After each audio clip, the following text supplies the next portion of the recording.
Western Australia is set to implement tougher restrictions on interstate travellers from midnight Sunday. It follows the news a 45-year-old West Australian man tested positive to COVID-19, having recently returned from Melbourne.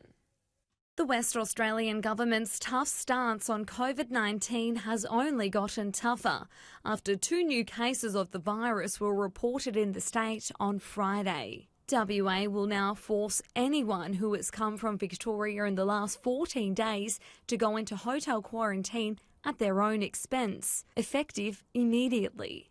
Effective immediately, anyone coming into WA who has come from or has travelled through Victoria in the last 14 days will be directed to hotel quarantine at their own expense. This is what it's needed to be done to keep Western Australians safe. It's part of new measures to stop outbreaks, which will also see anyone coming from New South Wales placed under the same limitations from midnight on Sunday. The measures will be in place for 2 weeks. People from New South Wales with exemptions will be subject to mandatory testing.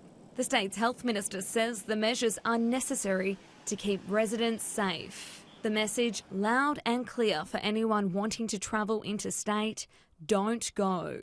For those Western Australians thinking about going east, don't go.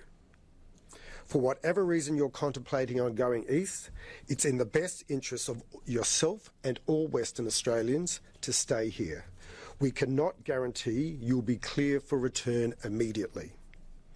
Western Australia has the toughest border controls in the country by far, and will make it tougher if we need to do so. The state's borders have been closed since the start of April, and with cases soaring out of control in Victoria, there is no reopening in sight.